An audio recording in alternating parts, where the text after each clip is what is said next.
हमारे माननीय मुख्यमंत्री जी बड़े ही प्रेम से समझाने का प्रयास किया।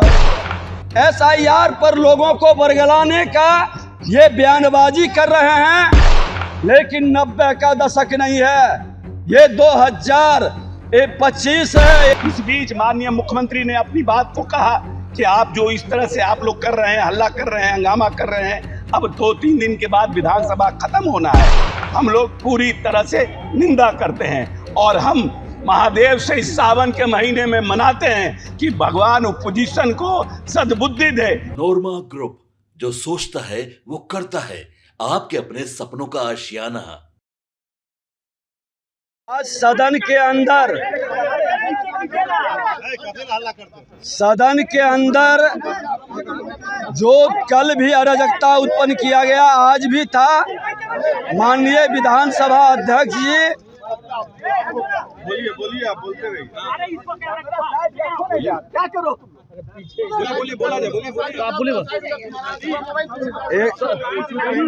बोलिए। आज सदन के अंदर विधानसभा अध्यक्ष जी के द्वारा बोलने का नेता प्रतिपक्ष को मौका मिला। लंबे समय तक बोले। हमारे माननीय मुख्यमंत्री जी बड़े ही प्रेम से समझाने का प्रयास किया और उन्होंने कहा कि 2 दिन अब बचा है, शांति से जनता के हित के प्रश्नों को चलने दिया जाए।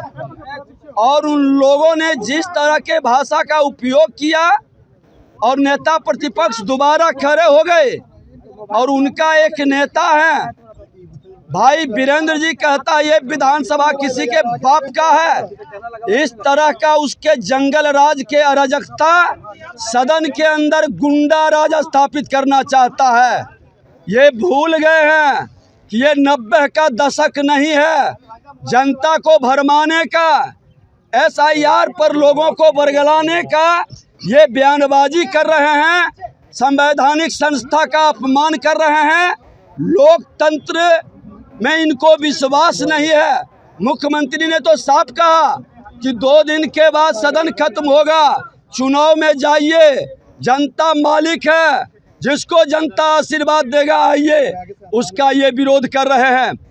और किसका बाप का है ये शब्द का उपयोग पर हमने कहा कि माफ़ी मांगिए।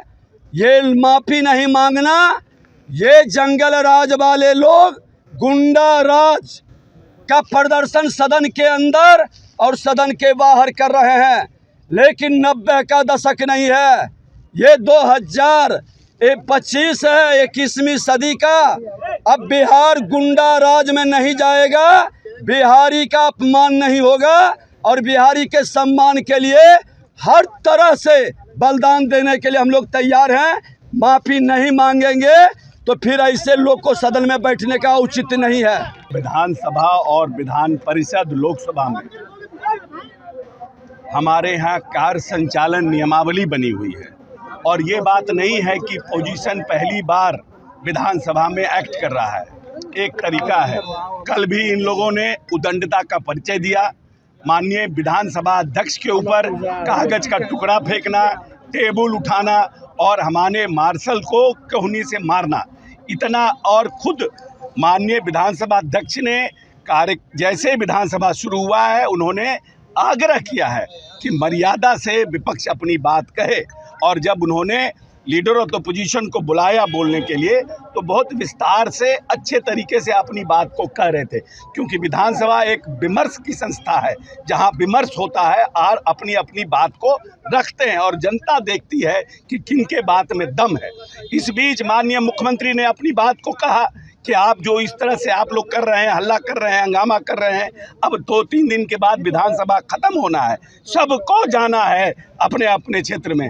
आपको जो बोलना है आप जनता के बीच बोलिए, लेकिन प्रश्नकाल को चलने दीजिए, जनता के हित का बात है। लेकिन कुछ लोग माने नहीं और अपशब्द का प्रयोग किए, जो कि कदापि किसी भी विधानसभा सदस्य को उचित नहीं लगता है। और हम लोगों ने आग्रह किया कि आप खेद प्रकट कीजिए। खुद कई बार हमने भी खेद प्रकट किया है। विजय सिन्हा जी अध्यक्ष रहते हुए, मंत्री रहते हुए, विधायक रहते हुए भी खेद प्रकट किया है।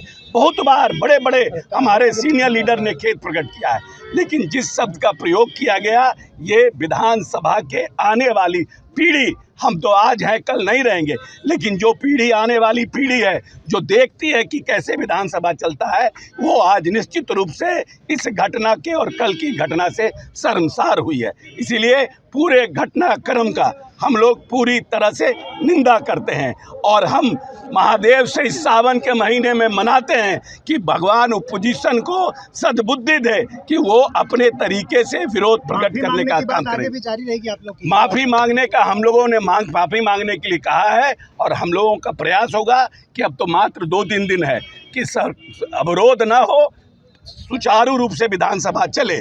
और हम लोगों का आग्रह होगा कि एक सीनियर लीडर हैं वीरेंद्र जी भी, अगर गलती से जोशवश भूलवश अगर उनसे ये बात हुआ है तो वो खेद प्रकट करके अपनी बात को विधानसभा को आगे चलने दें।